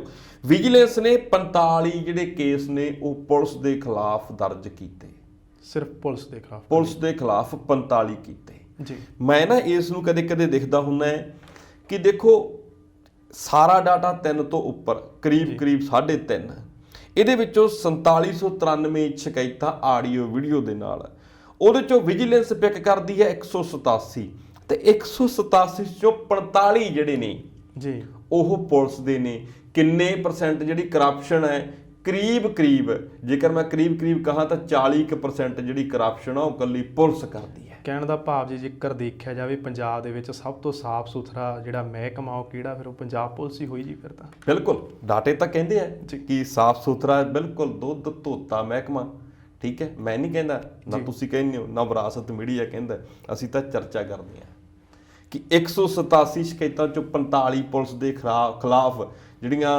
ਵਿਜੀਲੈਂਸ ਦਰਜ ਕਰਦੀ ਹੈ ਤਾਂ ਬੜਾ ਸਪਸ਼ਟ ਹੈ ਕਿ ਇਮਾਨਦਾਰੀ ਦਾ ਝੰਡਾ ਇਹਨਾਂ ਦਾ ਬਹੁਤ ਝੂਠ ਹੈ। ਤੇ 66 ਰਿਸ਼ਵਤਖੋਰਾਂ ਨੂੰ ਇਹਦੇ ਵਿੱਚ ਗ੍ਰਿਫਤਾਰ ਕੀਤਾ ਪੁਲਿਸ ਦੇ ਵਿੱਚ ਜੀ 45 ਕੇਸ ਦਰਜ ਕਰਕੇ 2400 ਤੇ 77 ਇਹ ਸ਼ਿਕਾਇਤਾਂ ਦੂਜੇ ਵਿਭਾਗਾਂ ਨੂੰ ਦੇ ਦਿੱਤੀਆਂ ਵਿੱਚੋਂ ਜੀ ਕਿ ਇਹ ਵਿਜੀਲੈਂਸ ਦੇ ਘੇਰੇ 'ਚ ਨਹੀਂ ਆਉਂਦੀਆਂ ਸੀਗੀਆਂ, ਇਹ ਵੱਖਰੇ ਵੱਖਰੇ ਵਿਭਾਗਾਂ ਦੇ ਘੇਰੇ ਵਿੱਚ ਆਉਂਦੀਆਂ ਸੀ, ਉਹਨਾਂ ਨੂੰ ਸੌਂਪ ਦਿੱਤੀਆਂ ਕਿ ਤੁਸੀਂ ਇਹਦੇ ਤੇ ਕਾਰਵਾਈ ਕਰੋ। ਇਸ ਤੋਂ ਅੱਗੇ ਆ ਜਾਓ 2100 ਤੇ 29 ਸ਼ਿਕਾਇਤਾਂ ਜਿਹੜੀਆਂ ਉਹ ਗੈਰ ਪ੍ਰਸੰਗਿਕ ਹੈ ਜੀ। ਆਡੀਓ ਵੀਡੀਓ ਦੇ ਨਾਲ 4793 ਆਉਂਦੀਆਂ, ਉਹਦੇ ਵਿੱਚੋਂ ਵੀ 2129 ਹੈ ਜਿਹੜੀਆਂ ਉਹ ਗੈਰ ਪ੍ਰਸੰਗਿਕ ਹੈ, ਜਿਨ੍ਹਾਂ ਦਾ ਕੋਈ ਲੌਜਿਕ ਹੈ ਨਹੀਂਗਾ, ਜਿਨ੍ਹਾਂ ਦਾ ਕੋਈ ਤਰਕ ਨਹੀਂ, ਸਬੂਤ ਨਹੀਂ, ਆਧਾਰ ਨਹੀਂ ਜੀ। ਕਈ ਵਾਰੀ ਇਸ ਤਰੀਕੇ ਦੇ ਨਾਲ ਵੀ ਹੁੰਦਾ ਹੈ ਕਿ ਜਦੋਂ ਕੋਈ ਨਵੀਂ ਚੀਜ਼ ਆਉਂਦੀ ਹੈ ਸਰਕਾਰ ਦੁਆਰਾ, ਉਸ ਨੂੰ ਘੱਟ ਸੋਚੇ ਸਮਝੇ, ਮੈਂ ਬਿਨਾਂ ਸੋਚੇ ਸਮਝੇ ਨਹੀਂ ਕਹੂੰਗਾ, ਘੱਟ ਸੋਚੇ ਸਮਝੇ ਬਹੁਤੇ ਵਰਤ ਜਾਂਦੇ ਨੇ ਜੀ। ਪਰ ਜਿਵੇਂ ਜਿਵੇਂ ਪਤਾ ਲੱਗਦਾ ਕਿ ਇਹਦੇ 'ਚ ਆਹ ਚੀਜ਼ ਮੰਨੀ ਜਾਂਦੀ ਆ, ਨਹੀਂ ਮੰਨੀ ਜਾਂਦੀ, ਉਹ ਵੀ ਇੱਕ ਕਾਰਨ ਰਹਿੰਦਾ ਹੈ ਸ਼ਿਕਾਇਤਾਂ ਘਟਣ ਦਾ ਜੀ। ਕਾਫੀ ਐਂਗਲ ਰਹਿਣਗੇ ਸ਼ਿਕਾਇਤਾਂ ਘਟਣ ਦੇ ਕਿ ਲੋਕ ਨਿਰਾਸ਼ ਨੇ, ਲੋਕਾਂ ਨੂੰ ਸਮਝ ਆ ਗਈ ਕਿ ਕਿਸ ਤਰੀਕੇ ਦੇ ਨਾਲ ਸ਼ਿਕਾਇਤ ਕਰਨੀ ਹੈ, ਵੱਡੇ ਅਫਸਰ ਟਾਲਾ ਵੱਟ ਗਏ ਨੇ, ਕਰਪਸ਼ਨ ਘਟ ਗਈ ਹੈ, ਜਾਂ ਲੋਕ ਕਿਸ ਤਰੀਕੇ ਦਾ ਸੋਚ ਕੇ ਕਿਸ ਤਰੀਕੇ ਦੇ ਨਾਲ ਆਪਣੀ ਜਿਹੜੀ ਸ਼ਿਕਾਇਤ ਹੈ ਤੋਂ ਪਾਉਣ ਤੋਂ ਪਾਸੇ ਹੋ ਗਏ ਨੇ। ਵੱਖਰੇ ਵੱਖਰੇ ਐਂਗਲ ਨੇ, ਅਸੀਂ ਐਂਗਲਾਂ ਦੇ ਉੱਤੇ ਡਿਸਕਸ ਨਹੀਂ ਕਰਦੇ ਵੀ ਕਿਹੜਾ ਐਂਗਲ ਹੈ। ਦੇਖੋ ਕਿਸੇ ਦੇ ਮਨ ਵਿੱਚ ਕੀ ਹੈ ਇਸ ਨੂੰ ਤਾਂ ਆਇਡੈਂਟੀਫਾਈ ਨਹੀਂ ਕੀਤਾ ਜਾ ਸਕਦਾ ਨਾ, ਇਹ ਤਾਂ ਫਿਰ ਪੂਰੇ ਪੰਜਾਬ ਦੇ ਸਰਵੇ ਤੋਂ ਬਾਅਦ ਹੀ ਦੱਸਿਆ ਜਾ ਸਕਦਾ ਹੈ। 2129 ਗੈਰ ਪ੍ਰਸੰਗਿਕ ਕਰ ਦਿੱਤੀਆਂ ਤੇ ਵਿਜੀਲੈਂਸ ਨੇ ਅੱਧੀ ਦਰਜਨ ਤੋਂ ਵੱਧ ਜਿਹੜੇ ਅਧਿਕਾਰੀ ਨੇ ਜਿਨ੍ਹਾਂ ਦੇ ਖਿਲਾਫ ਕੇਸ ਦਰਜ ਕੀਤੇ ਨੇ ਉਹ ਗੈਜਟ ਅਫਸਰ ਨੇ ਜੀ। ਅਸੀਂ ਨਾ ਅਕਸਰ ਕਹਿ ਦਿੰਦੇ ਹਾਂ ਕਿ ਕਰਪਸ਼ਨ ਤਾਂ ਕੀਤੀ ਜਾਂਦੀ ਹੈ ਕਿ ਪਹਿਲੀ ਗੱਲ ਤਾਂ ਅਸੀਂ ਪਿਛਲੇ ਦਿਨੀ ਇੱਕ ਨਾ ਗਰਾਊਂਡ ਜ਼ੀਰੋ ਤੇ ਰਿਪੋਰਟ ਕੀਤੀ, ਜਿਹਦੀ ਰਿਪੋਰਟ ਤੁਸੀਂ ਕਰ ਰਹੇ ਸੀ ਜੀ। ਤੇ ਇੱਕ ਵਿਦਿਆਰਥੀ ਨੇ ਬੜਾ ਸੋਹਣਾ ਉੱਤਰ ਦਿੱਤਾ ਸੀ ਕਿ ਜੇਕਰ ਤੁਸੀਂ 30 ਲੱਖ ਰੁਪਈਆ ਦੇ ਕੇ ਲੱਗਦੇ ਹੋ ਤਾਂ ਤੁਸੀਂ ਕਰਪਸ਼ਨ ਵਾਲੇ ਪਾਸੇ ਜਾਂਦੇ ਹੋ। ਬਿਲਕੁਲ ਜੀ, ਗੱਲ ਬੜੀ ਉਹਦੀ ਠੋਸ ਸੀਗੀ। ਤਾਂ ਮੈਂ ਉਸੇ ਨੂੰ ਜੇਕਰ ਆਧਾਰ ਬਣਾ ਕੇ ਗੱਲ ਕਹਾਂ, ਗੈਜਟ ਅਫਸਰ ਜਿਹੜੇ ਹੁੰਦੇ ਨੇ ਉਹਨਾਂ ਕੋਲ ਤਾਂ ਬਹੁਤ ਵਧੀਆ ਜਿਹੜਾ ਇੱਕ ਸਟੇਟਸ ਹੁੰਦਾ ਹੈ, ਪੇ ਸਕੇਲ ਹੁੰਦਾ ਜੀ, ਪੇ ਸਕੇਲ ਵੀ ਹੁੰਦਾ, ਸਟੇਟਸ ਵੀ ਹੁੰਦਾ, ਅੱਗੇ ਪਿੱਛੇ ਸਲੂਟ ਹੁੰਦੇ ਆ, ਪਰ ਉਹ ਵੀ ਇਹਦੇ ਵਿੱਚ ਅੱਧੀ ਦਰਜਨ ਆਏ ਬੈਠੇ ਨੇ ਜੀ। ਖੈਰ ਉਹਨਾਂ ਨੂੰ ਤਾਂ ਜੀ ਦੀਵਾਲੀ ਲੋਹੜੀ ਵੀ ਚੰਗੀ ਮਿਲ ਜਾਂਦੀ ਹੈਗੀ, ਦੀਵਾਲੀ ਲੋਹੜੀ ਦੇ ਤਾਂ ਲੋੜੇ ਆ ਜਾਂਦੇ ਨੇ ਜੀ। ਮੈਂ ਕੀ ਕਹਾਂ ਹੁਣ ਇੱਥੇ। ਇਸ ਤੋਂ ਅੱਗੇ 20 ਕੇਸ ਸਿਵਲ ਅਫਸਰਾਂ ਦੇ ਨੇ। ਮੈਂ ਇੱਥੇ ਵੀ ਕਹਿ ਦੇਵਾਂ ਕਿ ਸਾਰੇ ਦੀਵਾਲੀ ਲੋਹੜੀ ਵਾਲੇ ਵੀ ਨਹੀਂ ਹੁੰਦੇ, ਜਿਹੜੇ ਹੁੰਦੇ ਨੇ ਆਪਣੇ ਆਪ ਸਮਝ ਜਾਣਗੇ। 20 ਕੇਸ ਜਿਹੜੇ ਨੇ ਉਹ ਪੁਲਿਸ ਦੇ ਵੱਡੇ ਅਫਸਰਾਂ ਦੇ ਖਿਲਾਫ ਨੇ, 20 ਕੇਸ ਜਿਹੜੇ ਨੇ ਉਹ ਸਿਵਲ ਦੇ ਅਫਸਰਾਂ ਦੇ ਖਿਲਾਫ ਨੇ ਜੀ। ਇਹ ਸਾਰੇ ਦੇ ਸਾਰੇ ਜਦੋਂ ਅਸੀਂ ਕੇਸ ਦੇਖਦੇ ਹਾਂ ਤਾਂ ਇਹ ਸਿੱਟਾ ਨਿਕਲਦਾ ਹੈ ਕਿ ਹੁਣ ਤੱਕ ਜਿਹੜੇ ਕੇਸ ਇਹਨਾਂ ਦੇ ਆਏ ਨੇ ਉਹਨਾਂ ਕੇਸਾਂ ਦੇ ਵਿੱਚ ਇਹ ਉਹਨਾਂ ਦੀ ਹੱਲ ਦੀ ਰਿਪੋਰਟ ਹੈ, ਇਹ ਉਹਨਾਂ ਦੀ ਮਹਿਕਮੇ 'ਚ ਵੰਡ ਦੀ ਰਿਪੋਰਟ, ਤੇ 187 ਜਿਹੜੇ ਕੇਸ ਨੇ ਉਹਨਾਂ ਨੂੰ ਵੈਲਿਡ ਕਰਾਰ ਦੇ ਕੇ ਕਾਰਵਾਈ ਦੇ ਲਈ ਫਾਈਲ ਚੱਕੀ ਹੈ ਵਿਜੀਲੈਂਸ ਨੇ ਜੀ। ਜਸਵਿੰਦਰ ਜੀ, ਕੁਝ ਕੇਸ ਜਿਹੜੇ ਤੁਸੀਂ ਦੱਸਿਆ 2100 ਕੁਝ ਗੈਰ ਪ੍ਰਸੰਗਿਕ ਘੋਸ਼ਿਤ ਕਰ ਦਿੱਤੇ ਗਏ, ਜਾਂ ਇਹਨਾਂ ਨੂੰ ਕੇਵਲ ਗੈਰ ਪ੍ਰਸੰਗਿਕ ਕਹਿ ਦਿੱਤਾ ਗਿਆ, ਜਾਂ ਇਹਦਾ ਕੋਈ ਆਧਾਰ ਦਿੱਤਾ ਗਿਆ ਜਿਹਦੇ ਆਧਾਰ ਤੇ ਇਹਨਾਂ ਨੂੰ ਰੱਦ ਕੀਤਾ ਗਿਆ ਜਾਂ ਪਾਸੇ ਹਟਾਇਆ ਗਿਆ ਜੀ? ਬਿਲਕੁਲ, ਤੁਹਾਡਾ ਬਹੁਤ ਖੂਬਸੂਰਤ ਸਵਾਲ ਹੈ ਕਿ ਗੈਰ ਪ੍ਰਸੰਗਿਕ ਦਾ ਪੈਰਾਮੀਟਰਸ ਕੀ ਰੱਖੇ ਗਏ ਜੀ। ਪੈਰਾਮੀਟਰਸ ਅਸਲ ਵਿੱਚ ਜਦੋਂ ਅਸੀਂ ਭਾਰਤੀ ਸੰਵਿਧਾਨ ਦੀ ਗੱਲ ਕਰਦੇ ਹਾਂ, ਅਦਾਲਤਾਂ ਦੀ ਗੱਲ ਕਰਦੇ ਹਾਂ, ਪ੍ਰੋਸੈਸ ਦੀ ਗੱਲ ਕਰਦੇ ਹਾਂ, ਤਾਂ ਉਹਦਾ ਇੱਕੋ ਹੀ ਹੈ ਜੀ ਕਿ ਚਸ਼ਮਦੀਦ ਗਵਾਹਾਂ ਦੇ ਨਾਲ, ਲਿਖਤੀ ਸਬੂਤਾਂ ਦੇ ਨਾਲ, ਠੋਸ ਤਰੀਕੇ ਦੀਆਂ ਦਲੀਲਾਂ ਤੇ ਸਬੂਤਾਂ ਦੇ ਨਾਲ ਆਵੋ ਤੇ ਤੁਸੀਂ ਇਨਸਾਫ ਲੈ ਸਕਦੇ ਹੋ। ਠੋਸ ਕੀ ਹੋ ਸਕਦਾ ਐਂਟੀ ਕਰਪਸ਼ਨ ਨੰਬਰ ਤੇ? ਜਾਂ ਤਾਂ ਕੋਈ ਆਡੀਓ ਰਿਕਾਰਡਿੰਗ ਹੋਵੇ ਜੀ ਸਪਸ਼ਟ, ਜਾਂ ਵੀਡੀਓ ਰਿਕਾਰਡਿੰਗ ਹੋਵੇ, ਜਾਂ ਕੋਈ ਲਿਖਤੀ ਪੱਤਰ ਹੋਵੇ, ਜਾਂ ਕੋਈ ਤਸਵੀਰ ਹੋਵੇ ਦੇਣ ਲੈਣ ਦੀ, ਜਾਂ ਕੋਈ ਜਿਉਂਦੇ ਜਾਗਦੇ ਸਬੂਤ ਗਵਾਹ ਹੋਣ ਜੀ। ਜਿੱਥੇ ਜਿੱਥੇ ਇਹ ਚੀਜ਼ਾਂ ਨਹੀਂ ਮਿਲੀਆਂ ਵਿਜੀਲੈਂਸ ਨੂੰ, ਜਿੱਥੇ ਜਿੱਥੇ ਆਡੀਓ ਕਾਲ ਜਿਹੜੀ ਸੀ ਉਹ ਅਸਪਸ਼ਟ ਸੀ, ਸਪਸ਼ਟ ਨਹੀਂ ਕਰਦੀਆਂ ਸੀ ਕੁਝ ਵੀ ਕੀ ਹੋ ਰਿਹਾ, ਕੀ ਵਾਪਰ ਰਿਹਾ ਹੈ ਗੱਲਬਾਤ ਦੇ ਵਿੱਚ, ਜਿੱਥੇ ਜਿੱਥੇ ਵੀਡੀਓ ਅਸਪਸ਼ਟ ਸੀ, ਜਿੱਥੇ ਜਿੱਥੇ ਗੱਲ ਜਿਹੜੀ ਤਰਕ ਵਿਤਰਕ ਤੋਂ ਦੂਰ ਦੀ ਸੀ, ਉਹਨਾਂ ਨੇ ਗੈਰ ਪ੍ਰਸੰਗਿਕ ਕਹਿ ਕੇ ਪਾਸੇ ਰੱਖਿਆ ਕਿ ਭਾਈ ਇਹ ਪ੍ਰਸੰਗ ਦੇ ਨਾਲ ਗੱਲ ਨਹੀਂ ਹੋ ਰਹੀ। ਤੁਸੀਂ ਗੱਲ ਕਰ ਰਹੇ ਹੋ ਕਿ ਅਧਿਕਾਰੀ ਨੇ ਮੇਰੇ ਤੋਂ ਇੰਨੇ ਰੁਪਏ ਲਏ ਜਾਂ ਮੰਗੇ, ਐਗਜ਼ਾਮਪਲ ਦੇ ਤੌਰ ਤੇ, ਤੁਹਾਡੀ ਜਿਹੜੀ ਆਡੀਓ ਕਹਿ ਰਹੀ ਹੈ ਕਿ ਉਹਦੇ ਵਿੱਚ ਇਦਾਂ ਦੀ ਗੱਲ ਹੀ ਨਹੀਂ ਹੋਈ ਤੁਹਾਡੀ ਵੀਡੀਓ ਕਹਿ ਰਹੀ ਕਿ ਉਹ 'ਚ ਵਿਸ਼ਾ ਹੀ ਨਹੀਂ ਛੂਹਿਆ ਗਿਆ। ਤਾਂ ਇਹ ਇੱਕ ਜਿਹੜਾ ਵੱਡਾ ਆਧਾਰ ਬਣਾ ਕੇ ਗੈਰ ਪ੍ਰਸੰਗਕ ਜਿਹੜੇ ਉਹ ਵਿਜੀਲੈਂਸ ਨੇ ਕਰਾਰ ਦਿੱਤੇ ਨੇ। ਜੀ ਜਸਵਿੰਦਰ ਜੀ, ਇਹ ਜਿਹੜੀਆਂ ਸ਼ਿਕਾਇਤਾਂ ਦੀ ਗਿਣਤੀ ਖਰੀ ਆ, ਖਰ ਮੈਨੂੰ ਐਂ ਲੱਗਦਾ ਵੀ ਵਧਣੀ ਚਾਹੀਦੀ ਸੀਗੀ, ਕਿਉਂਕਿ ਰੁੱਤ ਚੱਲ ਰਹੀ ਹੈ ਜੀ ਆਪਰੇਸ਼ਨ ਲੋਟਸ ਦੀ। ਅਸੀਂ ਚੀਮਾ ਸਾਹਿਬ ਨੂੰ ਸੁਣਿਆ ਹੈ ਨਾ। ਖੈਰ ਸਿਆਸਤਦਾਨ ਕਿਸ ਤਰੀਕੇ ਨਾਲ ਕੰਮ ਕਰਦੇ ਜੀ ਉਹ ਵੱਖਰੀ ਗੱਲ ਆ, ਜੇਕਰ ਅਗਲੇ ਵੇਰਵੇ ਵੇਖੇ ਜਾਣ ਤਾਂ ਕੀ ਕਹਿੰਦੇ ਨੇ ਜੀ? ਸਭ ਤੋਂ ਪਹਿਲਾਂ ਨਾ ਤੁਸੀਂ ਬੜੀ ਐਂ ਕਹਿ ਲਓ ਕਿ ਅਹਿਮ ਗੱਲ ਕਹਿ ਦਿੱਤੀ ਹੈ ਜੀ। ਪੰਜਾਬ ਦੇ ਵਿੱਚ ਨਾ ਇਹ ਗੱਲ ਹੈ ਜਿਹੜੀ ਉਹ ਚਰਚਾ ਦਾ ਵਿਸ਼ਾ ਹੈ ਕਿ ਫੌਜਾ ਸਿੰਘ ਸਰਾਰੀ ਜਿਨ੍ਹਾਂ ਦੀ ਇੱਕ ਆਡੀਓ ਲੀਕ ਹੁੰਦੀ ਹੈ, ਤਰਸੇਮ ਕਪੂਰ ਜਿਹੜੇ ਉਹਨਾਂ ਦੇ OSD ਹੈ। ਖੈਰ ਤਰਸੇਮ ਕਪੂਰ ਤਾਂ ਕਹਿੰਦੇ ਕਿ ਮੈਂ ਉਹਦਾ OSD ਨਹੀਂ ਜੀ, ਪਰ ਮੈਨੂੰ ਵਾਰ-ਵਾਰ ਕਹਿੰਦੇ ਸੀ ਕਿ ਤੂੰ ਆਪਣੇ ਆਪ ਨੂੰ OSD ਕਿਹਾ ਕਰ, ਜੀ ਲਿਖਿਆ ਵੀ ਕਰ। ਫੋਨ ਤੇ ਗੱਲ ਕਰਦੇ ਸੀ ਤਾਂ ਕਹਿੰਦੇ ਵੀ ਐਂ ਸੀ ਕਿ ਮੇਰੇ OSD ਨਾਲ ਗੱਲ ਕਰੋ। ਇੱਕ ਤਾਂ ਉਹ ਆ ਜਿਹੜੀ ਜੀ, ਉਹ ਪਤਾ ਨਹੀਂ ਕਿਉਂ ਇਹਦੇ ਤੇ ਨਹੀਂ ਆਈ ਜੀ। ਹਾਲਾਂਕਿ ਉਹ ਕਹਿੰਦੇ ਨੇ ਕਿ ਅਸੀਂ ਇਹਦੇ ਤੇ ਪਾਈ ਹੈ, ਪਰ ਰਾਘਵ ਚੱਡਾ ਜੀ ਕਹਿੰਦੇ ਵੀ ਆਓ ਯਾਰ ਬੈਠ ਕੇ ਪੈਚਅਪ ਕਰ ਲਓ। ਰਾਘਵ ਚੱਡਾ ਜੀ ਮਾਨ ਸਾਹਿਬ ਜਰਮਨੀ ਗਏ ਨੇ ਜੀ, BMW ਨਾਲ ਸੌਦਾ ਹੋਇਆ, ਸਾਈਕਲਾਂ ਦੀ ਇੱਥੇ ਕੰਪਨੀ ਆਊਗੀ। ਤੁਸੀਂ ਵੀ ਕਹਿੰਦੇ ਹੋਗੇ ਕਿ ਇਹੋ ਜਿਹੀ ਗੱਲ ਕਰਦੇ ਕਿ BMW ਨਾਲ ਸੌਦਾ ਹੋਇਆ, ਡੀਲ ਹੋਈ ਹੈ, ਕੰਪਨੀ ਸਾਈਕਲਾਂ ਦੀ ਆਊਗੀ। ਚਲੋ ਹੋ ਜਾਂਦਾ ਕਈ ਵਾਰੀ। ਤਾਂ ਇਸ ਤਰੀਕੇ ਦੇ ਨਾਲ ਉਹ ਤਾਂ ਜਰਮਨੀ ਗਏ ਨੇ ਜੀ। ਰਾਘਵ ਚੱਡਾ ਜੀ ਜਿਹੜੇ ਪੰਜਾਬ ਦੇ ਸਹਾਇਕ ਇੰਚਾਰਜ ਲਾਏ ਹੋਏ ਨੇ ਦਿੱਲੀ ਵਾਲਿਆਂ ਨੇ, ਉਹਨਾਂ ਨੇ ਫੌਜਾ ਸਿੰਘ ਸਰਾਰੀ ਨਾਲ ਵੀ ਬੰਦ ਕਮਰਾ ਮੀਟਿੰਗ ਕੀਤੀ। ਉਹਨਾਂ ਨੇ ਉਹਨਾਂ ਦੇ OSD ਨਾਲ ਤਰਸੇਮ ਕਪੂਰ ਨਾਲ ਵੀ ਬੰਦ ਕਮਰਾ ਮੀਟਿੰਗ ਕੀਤੀ। ਫਿਰ ਸਾਹਮਣੇ ਸਾਹਮਣੇ ਬਿਠਾ ਕੇ ਮੀਟਿੰਗ ਕੀਤੀ ਜੀ। ਗੱਲ ਨਿਕਲ ਕੇ ਆਈ, ਉਹ ਕਹਿੰਦੇ ਸੀ ਵੀ ਯਾਰ ਤੁਸੀਂ ਪੈਚਅਪ ਕਰੋ, ਆਪਸ ਵਿੱਚ ਨਿਬੇੜੋ। ਇੱਕ ਤਾਂ ਇਹ ਗੱਲ ਜੀ। ਦੂਸਰੀ ਗੱਲ ਪਾਇਲ ਵਾਲੀ, ਤੀਸਰੀ ਗੱਲ ਵਿਜੇ ਸਿੰਗਲਾ ਵਾਲੀ ਜਿਹੜੀ ਮਾਨਸਾ ਤੋਂ 1% ਸੇਵਾ ਪਾਣੀ ਸੀ।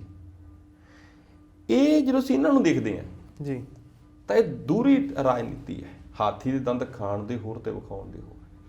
ਜੇਕਰ ਦੂਸਰੇ ਬੰਦੇ ਇਸ ਨੰਬਰ ਉੱਤੇ ਸ਼ਿਕਾਇਤ ਕਰਦੇ ਨੇ ਤਾਂ ਵਿਜੀਲੈਂਸ ਉਸ ਦੀ ਜਾਂਚ ਪੜਤਾਲ ਕਰਕੇ ਫਾਈਲ ਖੋਲਦੀ ਹੈ ਜੀ। ਜੇਕਰ ਆਪਣੇ ਬੰਦੇ ਕਰਦੇ ਨੇ ਤਾਂ ਕਹਿੰਦੇ ਯਾਰ ਪੈਚਅਪ ਕਰ ਲਓ, ਬਹਿ ਜਾਓ ਅੰਦਰ। ਜੀ। ਇੱਕ ਤਾਂ ਇਹ ਹੈ, ਮੇਰੀ ਨਹੀਂ ਹੈ ਕੋਈ ਇਹਦੇ ਉੱਤੇ ਕੋਈ ਟੀਕਾ ਟਿੱਪਣੀ, ਤੁਹਾਡੀ ਨਹੀਂ, ਇਹ ਲੋਕਾਂ ਦੀ ਆਵਾਜ਼ ਹੈ ਜਿਹੜੀ ਅਸੀਂ ਕਹਿ ਰਹੇ ਹਾਂ ਕਿ ਆਹ ਗੱਲ ਭਾਈ ਤੁਹਾਡੇ ਬਾਰੇ ਲੋਕ ਕਰਦੇ ਨੇ। ਜੀ। ਦੂਸਰੀ ਗੱਲ ਇਹਦੇ ਵਿੱਚ ਵੀ ਗਾਂ ਕੁਆਲਿਟੀਆਂ ਕੁਆਲੀਫਿਕੇਸ਼ਨਸ ਇਹਦੇ ਵਿੱਚ ਤੁਸੀਂ ਵੱਖਰੇ ਵੱਖਰੇ ਗਰੁੱਪ ਰੱਖ ਲਏ ਨੇ ਕਿ ਵਿਜੇ ਸਿੰਗਲਾ ਖਿਲਾਫ ਕਾਰਵਾਈ ਹੋਊਗੀ, ਫੌਜਾ ਸਿੰਘ ਸਰਾਰੀ ਬਾਰੇ ਸੋਚਾਂਗੇ ਜੀ, ਪਾਇਲ ਵਾਲੇ ਮਸਲੇ ਵਿੱਚ ਸੋਚਾਂਗੇ, ਉਹ ਇਹਨਾਂ ਦੇ ਇੱਕ ਵਿਧਾਇਕ ਦਾ ਬਿਨਾਂ ਤਲਾਕ ਤੋਂ ਇੱਕ ਹੋਰ ਵਿਆਹ ਦਾ ਮਸਲਾ ਆਇਆ ਸੀ ਉਹਦੇ ਬਾਰੇ ਵੀ ਸੋਚਾਂਗੇ। ਮੈਂ ਇੱਥੇ ਕਰਪਸ਼ਨ ਦੀ ਗੱਲ ਨਹੀਂ ਕਰਦਾ, ਮੈਂ ਇੱਥੇ ਮਾਪਦੰਡ ਦੀ ਗੱਲ ਕਰਦਾ ਹਾਂ ਜੀ ਕਿ ਤੁਸੀਂ ਪਬਲਿਕਲੀ ਹੋਰ ਮਾਪਦੰਡ ਰੱਖੇ ਨੇ, ਆਪਣੇ ਕੁਝ ਵਿਧਾਇਕਾਂ ਲਈ ਹੋਰ ਰੱਖੇ ਨੇ, ਆਪਣੇ ਕੁਝ ਵਿਧਾਇਕਾਂ ਲਈ ਹੋਰ ਰੱਖੇ ਨੇ ਜੀ। ਇਹ ਚੁੰਝ ਚਰਚਾ ਹੈ ਸੱਥਾਂ ਦੀ, ਗਲੀਆਂ ਦੀ, ਖੁੰਡਾਂ ਦੀ, ਸਿਆਸੀ ਗਲਾਰਿਆਂ ਦੀ। ਜੀ। ਪਹਿਲੀ ਗੱਲ ਤਾਂ ਇਹਦੇ ਉੱਤੇ ਕੰਮ ਕਰਨ ਦੀ ਜ਼ਰੂਰਤ ਹੈ ਕਿ ਜੇ ਉਹਨਾਂ ਦਾ ਕੇਸ ਵੀ ਉਹਦੇ ਵਿੱਚ ਆਇਆ ਤਾਂ ਉਹਨੂੰ ਵੀ ਉਸੇ ਟਰੈਕ ਤੇ ਰੱਖ ਕੇ ਵਿਚਾਰਿਆ ਜਾਵੇ ਜਿਹਦੇ ਤੇ ਆਮ ਪਬਲਿਕ ਦੇ ਵਿਚਾਰੇ ਜਾਂਦੇ ਨੇ। ਫਿਰ ਤੁਸੀਂ ਪੁੱਛਿਆ ਕਿ ਮਹੀਨੇ ਦੇ ਅਨੁਸਾਰ ਜੇਕਰ ਅਸੀਂ ਵੇਰਵੇ ਸਾਂਝੇ ਕਰੀਏ ਕਿ ਕਿਹੜੇ ਮਹੀਨੇ ਵਿੱਚ ਕਿੰਨੀਆਂ ਰਿਪੋਰਟਾਂ ਆਈਆਂ, ਅੰਕੜਿਆਂ ਵੱਲ ਫਿਰ ਮੁੜਦੇ ਆ। ਮਾਰਚ ਦੇ ਵਿੱਚ ਸਭ ਤੋਂ ਵੱਧ ਜਿਹੜੀਆਂ ਸ਼ਿਕਾਇਤਾਂ ਇਹਦੇ ਉੱਤੇ ਆਈਆਂ 1,19,369। ਜੀ। ਅਪ੍ਰੈਲ ਦੇ ਵਿੱਚ ਘਟ ਕੇ ਇਹ 96,983 ਰਹਿ ਗਈਆਂ। ਮਈ ਵਿੱਚ ਇਹ ਘਟ ਕੇ 43,562 ਰਹਿ ਗਈਆਂ। ਜੁਲਾਈ ਦੇ ਵਿੱਚ ਘਟ ਕੇ 27,536 ਰਹਿ ਗਈਆਂ ਤੇ ਚੱਲਦੇ ਇਸ ਮਹੀਨੇ ਵਿੱਚ ਘਟ ਕੇ ਇਹ 4188 ਰਹਿ ਗਈਆਂ। ਜੀ। ਮੈਂ ਸਿਰਫ ਅੰਕੜੇ ਨਹੀਂ ਵੇਖਦਾ, ਅੰਕੜਿਆਂ ਦਾ ਵਿਸ਼ਲੇਸ਼ਣ ਵੀ ਵੇਖੋ ਕਿ ਮਾਰਚ ਦੇ ਵਿੱਚ 1,19,369 1,19,000 ਕਰੀਬ 1,20,000 ਕਹਿ ਦਿਓ। ਤੇ ਦੂਸਰੇ ਪਾਸੇ ਸਤੰਬਰ ਦੇ ਵਿੱਚ 4188 ਕਹਿਣ ਦਾ ਭਾਵ ਕਿ 4200। ਜੀ। ਤੁਸੀਂ ਦੇਖੋ ਕਿ ਇੰਨੀ ਤੇਜ਼ੀ ਨਾਲ ਕਰਪਸ਼ਨ ਖਤਮ ਹੋ ਸਕਦੀ ਹੈ ਕਿ ਸਤੰਬਰ ਦੇ ਵਿੱਚ ਹੁਣ 4200 ਤੇ ਮਾਰਚ ਵਿੱਚ ਹੁਣ ਇਹੀ ਕਰੀਬ 1,20,000। ਹੁਣ ਇਹਦਾ ਵਿਸ਼ਲੇਸ਼ਣ ਕਰਕੇ ਇਸ ਸਿੱਟੇ ਤੇ ਪਹੁੰਚ ਜਾਂਦੇ ਆ ਕਿ ਕਰਪਸ਼ਨ ਇੰਨੀ ਤੇਜ਼ੀ ਨਾਲ ਖਤਮ ਨਹੀਂ ਹੋਈ ਜਿੰਨੀ ਤੇਜ਼ੀ ਨਾਲ ਇਸ ਐਂਟੀ ਕਰਪਸ਼ਨ ਨੰਬਰ ਦੇ ਉੱਤੋਂ ਲੋਕ ਪਾਸੇ ਹਟੇ ਨੇ, ਜਿੰਨੀ ਤੇਜ਼ੀ ਨਾਲ ਕਰਪਸ਼ਨ ਕਰਨ ਦੇ ਤਰੀਕੇ ਬਦਲੇ ਨੇ, ਜਿੰਨੀ ਤੇਜ਼ੀ ਨਾਲ ਵੱਡੇ ਅਧਿਕਾਰੀਆਂ ਨੇ ਆਪਣੇ ਆਪ ਨੂੰ ਸੇਫ ਗੇਮ ਜਿਹੜੀ ਖੇਡਣੀ ਉਹ ਸ਼ੁਰੂ ਕੀਤੀ ਹੋਊਗੀ। ਜੀ। ਇਹ ਗੱਲ ਇੱਥੋਂ ਨਿਕਲ ਕੇ ਆਉਂਦੀ ਹੈ। ਇੱਕ ਅੰਕੜੇ ਹੋਰ ਵੀ ਮੈਂ ਤੁਹਾਡੇ ਨਾਲ ਸਾਂਝੇ ਕਰ ਦੇਵਾਂ, ਫਿਰ ਖੁੱਲੀ ਗੱਲਬਾਤ ਵਿੱਚ ਚੱਲਦੇ ਹਾਂ ਕਿ ਹਰ ਰੋਜ਼ ਦਾ ਅੰਕੜਾ ਦੇਖ ਲਓ ਕਿ ਹਰ ਰੋਜ਼ ਅੰਕੜਾ ਕਿਵੇਂ ਨਿਕਲਦਾ। ਮਾਰਚ ਦੇ ਵਿੱਚ ਪ੍ਰਤੀ ਦਿਨ ਜੀ 6953 ਸ਼ਿਕਾਇਤਾਂ ਆਉਂਦੀਆਂ ਸੀ, ਮਾਫ ਕਰਨਾ 8957 ਜੀ, ਤੇ ਅਪ੍ਰੈਲ ਦੇ ਵਿੱਚ 3232 ਜੁਲਾਈ ਦੇ ਵਿੱਚ 900 ਤੇ 17 ਪ੍ਰਤੀ ਦਿਨ ਦੀ ਗੱਲ ਕਰ ਰਿਹਾ ਜੀ ਮੈਂ। ਜੀ। ਅਗਸਤ ਦੇ ਵਿੱਚ 700 ਤੇ 26, ਸਤੰਬਰ ਦੇ ਵਿੱਚ 200 ਤੇ 61। ਜੀ। ਇਹ ਕਹਿੰਦੇ ਨੇ ਜੀ ਅੰਕੜੇ ਪ੍ਰਤੀ ਦਿਨ ਦੇ ਹਿਸਾਬ ਦੇ ਨਾਲ ਕਿ ਸ਼ਿਕਾਇਤਾਂ ਜਿਹੜੀਆਂ ਪ੍ਰਤੀ ਦਿਨ ਵੀ ਅਸੀਂ ਗੱਲ ਕਰ ਲਈ, ਕੁੱਲ ਵੀ ਗੱਲ ਕਰ ਲਈ, ਮਹੀਨੇਵਾਰ ਵੀ ਗੱਲ ਕਰ ਲਈ। ਮੈਂ ਸਪਸ਼ਟ ਜਿਹਾ ਕਰ ਦੇਵਾਂ ਕਿ ਇਹ ਅੰਕੜਾ ਕਰਪਸ਼ਨ ਘਟਣ ਦੇ ਨਾਲ ਨਹੀਂ ਘਟਿਆ, ਇਹਦੇ ਪਿੱਛੇ ਹੋਰ ਕਾਫੀ ਕਾਰਨ ਕੰਮ ਕਰਦੇ ਹੋਣਗੇ। ਜੀ ਜਸਵਿੰਦਰ ਜੀ, ਤੁਸੀਂ ਕਹਿ ਰਹੇ ਹੋ ਕਿ ਇਹਦੇ ਵੱਖ-ਵੱਖ ਪੱਖ ਹੋ ਸਕਦੇ ਆ ਜੀ, ਮੈਂ ਵੀ ਮੰਨਦਾ, ਸਾਰੇ ਮੰਨਦੇ ਕਿ ਕਈ ਤਰ੍ਹਾਂ ਦੇ ਐਂਗਲ ਹੋਣਗੇ ਇਹਦੇ ਵਿੱਚ, ਹਨਾ ਜੀ। ਤੇ ਪਰ ਇਹਦੇ ਵਿੱਚ ਮੈਂ ਇਹ ਜਾਣਨਾ ਚਾਹਣਾ ਜੀ, ਕੀ ਤੁਹਾਨੂੰ ਲੱਗਦਾ ਵੀ ਲੋਕ ਵੱਡੀ ਗਿਣਤੀ ਦੇ ਵਿੱਚ ਨਾ ਉਮੀਦ ਹੋ ਗਏ ਜਦੋਂ ਸ਼ੁਰੂਆਤ ਦੇ ਵਿੱਚ ਮਾਰਚ ਦੇ ਜਿਹੜੇ ਅੰਕੜੇ ਵੀ ਨੇ ਤੇ ਹੁਣ ਦੇ ਅੰਕੜੇ ਵੀ ਨੇ, ਤੁਹਾਨੂੰ ਲੱਗਦਾ ਨਹੀਂ ਕਿ ਲੋਕ ਕਿਤੇ ਨਾ ਕਿਤੇ ਨਾ ਉਮੀਦ ਹੋ ਗਏ ਨੇ ਸਰਕਾਰ ਦੇ ਇਸ ਕਦਮ ਤੋਂ ਜੀ? ਸਰਕਾਰ ਦੇ ਇਸੇ ਕਦਮ ਤੋਂ ਹੀ ਕਿਉਂ ਜੀ, ਸਰਕਾਰ ਦੇ ਬਹੁਤੇ ਕਦਮਾਂ ਤੋਂ। ਸਭ ਤੋਂ ਪਹਿਲਾਂ ਗੈਂਗਸਟਰ ਵਾਲੇ ਮਸਲੇ ਦੇ ਵਿੱਚ, ਸੰਦੀਪ ਨੰਗਲੰਬੀਆਂ ਵਾਲੇ ਕੇਸ ਦੇ ਵਿੱਚ, ਸਿੱਧੂ ਮੂਸੇਵਾਲੇ ਦੇ ਕੇਸ ਦੇ ਵਿੱਚ ਜੀ, ਲਗਾਤਾਰ ਵੱਧਦੀਆਂ ਵਾਰਦਾਤਾਂ ਵਾਲੇ ਕੇਸਾਂ ਦੇ ਵਿੱਚ, ਲਗਾਤਾਰ ਵੱਧਦੇ ਨਸ਼ੇ। ਮੈਂ ਨਹੀਂ ਕਹਿੰਦਾ ਕਿ ਰਾਤੋਂ ਰਾਤ ਕਿਸੇ ਚੀਜ਼ ਦਾ ਹੱਲ ਹੈ ਜਿਹੜਾ ਹੋ ਜਾਊਗਾ ਜੀ, ਜੇ ਇਹਨਾਂ ਦਾ ਚੋਣ ਨਿਸ਼ਾਨ ਝਾੜੂ ਹੈ ਤਾਂ ਉਹਦਾ ਮਤਲਬ ਇਹ ਨਹੀਂ ਕਿ ਝਾੜੂ ਮਾਰੋ ਤੇ ਗੰਦਗੀ ਇਕੱਠੀ, ਜੀ, ਪਰ ਮੈਂ ਕਹਿੰਦਾ ਥੋੜਾ ਜਿਹਾ ਥਾਂ ਤਾਂ ਵਿਖਾਓ ਜਿੱਥੇ ਮਾਰਿਆ ਹੋਵੇ। ਇਸ ਨੂੰ ਲੈ ਕੇ, ਇਸ ਤੋਂ ਬਿਨਾਂ ਜੇਕਰ ਅਸੀਂ ਅੱਗੇ ਗੱਲ ਕਰੀਏ ਤਾਂ ਕੁਝ ਗੱਲਾਂ 1000 ਰੁਪਇਆ ਪ੍ਰਤੀ ਔਰਤ ਵਾਲਾ ਮਸਲਾ, ਜੀ, ਇਸ ਤੋਂ ਇਲਾਵਾ ਨਾਮੀਦ, ਮੈਂ ਨਹੀਂ ਕਹਿੰਦਾ ਕਿ ਪੂਰੇ ਨਹੀਂ ਕਰਨਗੇ, ਮੈਂ ਕਹਿੰਦਾ ਕਿ ਲੋਕ ਜਿਸ ਤਰੀਕੇ ਨਾਲ ਸੋਚ ਰਹੇ ਨੇ। ਅਸੀਂ ਪਿਛਲੇ ਦਿਨ ਗਰਾਊਂਡ ਜ਼ੀਰੋ ਵਿੱਚ 7 ਨੂੰ ਵੀ ਕਵਰ ਕੀਤਾ ਇੱਕ ਨੂੰ। ਇਸ ਤੋਂ ਬਿਨਾਂ ਜੇਕਰ ਮੈਂ ਗੱਲ ਕਰਾਂ ਕਿ ਇੱਕ ਵੱਖਰਾ ਜਿਹਾ ਵਿਸ਼ਾ ਦੇ ਵਿੱਚ ਨਿਕਲ ਕੇ ਆਉਂਦਾ ਹੈ ਕਿ ਖਿਡਾਰੀ ਨੇ ਜਿਹੜੇ ਜੀ, ਜਲੰਧਰ ਦੇ ਪ੍ਰੈਸ ਕਲੱਬ ਵਿੱਚ ਉਹ ਮੀਟਿੰਗ ਕਰੀ ਜਾਂਦੇ ਨੇ, ਉਹਨਾਂ ਦੀ ਵੀ ਇੱਕ ਉਮੀਦ ਹੈ। ਬਾਈਬਲ ਕਲਾਂ ਗੋਲੀ ਕਾਂਡ ਵਿੱਚ ਤੁਸੀਂ ਕਹਿੰਦੇ 24 ਘੰਟਿਆਂ ਦੇ ਵਿੱਚ ਮਸਲਾ ਹੱਲ ਕਰਾਂਗੇ। ਸਰਕਾਰ ਪਹਿਲਾਂ 3 ਮਹੀਨਿਆਂ ਦਾ ਵਕਤ ਮੰਗਦੀ ਹੈ, ਫਿਰ ਆਈਜੀ ਆਫਿਸ ਵੱਲੋਂ, ਮਾਫ ਕਰਨਾ ਏਜੀ ਆਫਿਸ ਵੱਲੋਂ, ਐਡਵੋਕੇਟ ਜਨਰਲ ਦੇ ਆਫਿਸ ਵੱਲੋਂ ਐਡਵੋਕੇਟ ਜਨਰਲ ਅਨਮੋਲ ਰਤਨ ਸਿੱਧੂ ਜਿਹੜੇ ਪਹਿਲਾਂ ਹੁੰਦੇ ਸੀ ਉਹ ਤੇ ਉਹਨਾਂ ਦੀ ਟੀਮ ਜਾ ਕੇ ਫਿਰ ਵਕਤ ਵਧਾ ਕੇ ਆਉਂਦੀ ਹੈ। ਫਿਰ ਵਾਰੀ-ਵਾਰੀ ਜਿਹੜੇ ਖੈਰੋਂ ਤੋਂ ਬਾਅਦ ਵਿੱਚ ਅਸਤੀਫਾ ਦੇ ਦਿੰਦੇ ਨੇ, ਵਾਰੀ-ਵਾਰੀ ਉਹਨਾਂ ਨੂੰ ਜਾਣ ਨੂੰ ਕਿਹਾ ਜਾਂਦਾ ਐਡਵੋਕੇਟ ਜਨਰਲ ਨੂੰ। ਉਹ ਕਹਿੰਦੇ ਨੇ ਜੀ ਲੋਕਾਂ ਵਿੱਚ ਜਾਣਾ ਸਾਡਾ ਕੰਮ ਨਹੀਂ, ਲੀਡਰਾਂ ਦਾ ਕੰਮ ਹੈ। ਫਿਰ ਕੁਲਤਾਰ ਸਿੰਘ ਸੰਧਵਾਂ ਜਾਂਦੇ ਨੇ, ਇੱਕ ਕਹਿੰਦੇ ਵਿਧਾਇਕ ਹੋਰ ਜਾਂਦੇ ਨੇ ਨਾਲ, ਫਿਰ ਵਕਤ ਮੰਗ ਲਿਆ ਜਾਂਦਾ। ਮਸਲਾ ਹਲੇ ਵੀ ਜਿਉਂ ਦੀ ਤਿਉਂ ਹੈ, ਚਾਹੇ ਅਦਾਲਤ ਪ੍ਰਕਿਰਿਆ ਚੱਲ ਰਹੀ ਹੈ ਪਰ ਉਹਦੇ ਵਿੱਚ ਜਿਹੜੀ ਸੈੱਟ ਦੀ ਤਬਦੀਸ਼ ਹੈ ਉਹਦੇ ਵਿੱਚ ਕੋਈ ਜ਼ਿਆਦਾ ਤੇਜ਼ੀ ਨਹੀਂ। ਸਰਦਾਰ ਸੁਖਬੀਰ ਸਿੰਘ ਬਾਦਲ ਬਾਈਬਲ ਕਲਾਂ ਗੋਲੀ ਕਾਂਡ ਦੇ ਵਿੱਚ, ਕੋਟਕਪੂਰਾ ਗੋਲੀ ਕਾਂਡ ਦੇ ਵਿੱਚ 2 ਵਾਰੀ ਜਾ ਆਉਂਦੇ ਨੇ, ਆ ਕੇ ਕਹਿੰਦੇ ਨੇ ਜੀ ਸਿਆਸਤ ਹੋ ਰਹੀ ਹੈ ਜੀ। ਤਾਂ ਮੈਂ ਸਾਰੇ ਗ੍ਰਾਫ ਨੂੰ ਵੇਖ ਕੇ ਚੱਲਦਾ ਹੈ, ਸਾਰੇ ਗ੍ਰਾਫ ਦੇ ਵਿੱਚ ਸਰਕਾਰ ਦਾ ਹੁਣ ਵਕਤ ਆ ਗਿਆ ਕਿ ਉਹ ਇੱਕ ਇੱਕ ਕਰਕੇ ਸਾਰੇ ਮਸਲਿਆਂ ਨੂੰ ਵਿਚਾਰੇ ਤੇ ਉਹਨੂੰ ਹੱਲ ਵੰਨੀ ਵਧਾਵੇ। ਜੀ ਜਸਵਿੰਦਰ ਜੀ, ਸਰਕਾਰ ਦਾ ਖੈਰ ਕੰਮ ਹੈ ਜੀ, ਵਕਤ ਮੰਗਣਾ ਉਹਨਾਂ ਦਾ ਹੱਕ ਹੈ ਤੇ ਲੋਕ ਦਿੰਦੇ ਵੀ ਆ, ਪਰ ਇਹ ਸਰਕਾਰ ਨੂੰ ਤਾਂ ਮੇਰੇ ਖਿਆਲ ਨਾਲ ਚੰਗੀ ਤਰ੍ਹਾਂ ਨਾਲ ਪਤਾ ਹੈ, ਕਿਉਂਕਿ ਇਹ ਸਰਕਾਰ ਖੁਦ ਵੀ ਕਹਿੰਦੀ ਰਹਿੰਦੀ ਹੈ ਕਿ ਲੋਕ ਜਿਹੜੇ ਨੇ ਹੁਣ ਅੱਜ ਦੇ ਮਾਹੌਲ ਦੇ ਵਿੱਚ, ਖਾਸ ਕਰ ਪੰਜਾਬ ਦੇ ਲੋਕ 5 ਸਾਲਾਂ ਦਾ ਵਕਤ ਜਿਹੜਾ ਮਸਾਂ ਹੀ ਦਿੰਦੇ ਨੇ ਜੀ। ਅਸਲ ਵਿੱਚ ਨਾ ਜੀ ਇਸ ਗੱਲ ਨੂੰ ਜਾਣਨਾ ਚਾਹੀਦਾ, ਮਾਨ ਸਾਹਿਬ ਇਸ ਗੱਲ ਨੂੰ ਚੰਗੀ ਤਰੀਕੇ ਨਾਲ ਜਾਣਦੇ ਨੇ ਜੀ ਕਿ ਆਮ ਆਦਮੀ ਪਾਰਟੀ ਜਿੱਤੀ ਨਹੀਂ, ਲੋਕਾਂ ਨੇ ਦੂਸਰੇ ਹਰਾਏ ਨੇ ਜੀ। ਇਸ ਗੱਲ ਦਾ ਫਰਕ ਹੁੰਦਾ ਹੈ। ਜਿੱਤ ਹੈ ਜਿਹੜੀ ਉਹ ਹਮੇਸ਼ਾ ਹੀ ਅੜਫਸ ਚੋਂ ਨਿਕਲਦੀ ਹੈ, ਕੰਪੀਟੀਸ਼ਨ ਚੋਂ ਨਿਕਲਦੀ ਹੈ, ਟਾਈਟ ਫਾਈਟ ਚੋਂ ਨਿਕਲਦੀ ਹੈ ਜਿੱਤ ਜੀ। ਪਰ ਜਦੋਂ ਵਨ ਸਾਈਡਡ ਹੋ ਜਾਏ ਮਤਲਬ ਕੀ ਹੈ ਕਿ ਤੁਸੀਂ ਦੂਸਰਿਆਂ ਨੂੰ ਪਸੰਦ ਕਰਨੋਂ ਹਟ ਗਏ, ਤਾਂ ਇਸ ਨੂੰ ਸਰਕਾਰ ਜਿੱਤਿਆ ਹੋਇਆ ਨਾ ਮੰਨੇ ਜੀ, ਇਸ ਨੂੰ ਸਰਕਾਰ ਦੂਸਰੀਆਂ ਪਾਰਟੀਆਂ ਨੂੰ ਹਾਰਿਆ ਹੋਇਆ ਮੰਨੇ। ਤੇ ਇਹਨਾਂ ਤੇ ਐਡਾ ਵੱਡਾ ਵਿਸ਼ਵਾਸ ਹੈ, ਤਾਂ ਮੇਰੇ ਖਿਆਲ ਦੇ ਨਾਲ 6 ਮਹੀਨੇ ਗੁਜ਼ਰਨ ਤੋਂ ਬਾਅਦ ਹੁਣ ਜਿਹੜਾ ਗੇਅਰ ਹੈ ਉਹ ਬਦਲਣਾ ਚਾਹੀਦਾ, ਸਪੀਡ ਵਧਾਉਣੀ ਚਾਹੀਦੀ ਹੈ ਜੇਕਰ ਲੋਕਾਂ ਦਾ ਵਿਸ਼ਵਾਸ ਬਰਕਰਾਰ ਰੱਖਣਾ ਤਾਂ। ਜੀ ਬਿਲਕੁਲ ਜੀ, ਜਿਹੜੀ ਇਹਨਾਂ ਨੇ ਐਕਸ਼ਨ ਲਾਈਨ ਨੰਬਰ ਜਾਰੀ ਕੀਤੀ ਹੈ ਉਹਦੇ ਵਿੱਚ ਐਕਸ਼ਨਸ ਵੀ ਇਹਨਾਂ ਨੂੰ ਦਰਸਾਉਣੇ ਪੈਣਗੇ, ਦਿਖਾਉਣੇ ਪੈਣਗੇ ਤੇ ਲੋਕਾਂ ਦੇ ਸਾਹਮਣੇ ਵੀ ਰੱਖਣੇ ਪੈਣਗੇ। ਤੁਸੀਂ ਸਮਾਂ ਦਿੱਤਾ ਜੀ, ਚਰਚਾ ਕੀਤੀ, ਤੁਹਾਡਾ ਬਹੁਤ ਬਹੁਤ ਧੰਨਵਾਦ ਜੀ। ਤਾਂ ਤੁਸੀਂ ਦੇਖ ਰਹੇ ਸੀ ਜੀ ਵਿਰਾਸਤ ਟੀਵੀ ਉੱਪਰ ਸਾਡਾ ਖਾਸ ਪ੍ਰੋਗਰਾਮ ਦ੍ਰਿਸ਼ਟੀਕੋਣ। ਤੁਹਾਨੂੰ ਸਾਡਾ ਇਹ ਪ੍ਰੋਗਰਾਮ ਕਿਵੇਂ ਦਾ ਲੱਗਿਆ, ਆਪਣੇ ਫੀਡਬੈਕਸ ਸਾਡੇ ਤੱਕ ਜ਼ਰੂਰ ਪਹੁੰਚਦੇ ਕਰ ਦੇਣਾ ਜੀ। ਉਡੀਕ ਵਿੱਚ ਹੁੰਨੇ ਆ, ਕੱਲ ਫਿਰ ਕਿਸੇ ਨਵੇਂ ਵਿਸ਼ੇ, ਮੁੱਦੇ ਜਾਂ ਮਸਲੇ ਦੇ ਨਾਲ ਹਾਜ਼ਰ ਹੋਵਾਂਗੇ ਜੀ। ਉਦੋਂ ਤੱਕ ਲਈ ਦਿਓ ਆਗਿਆ, ਧੰਨਵਾਦ।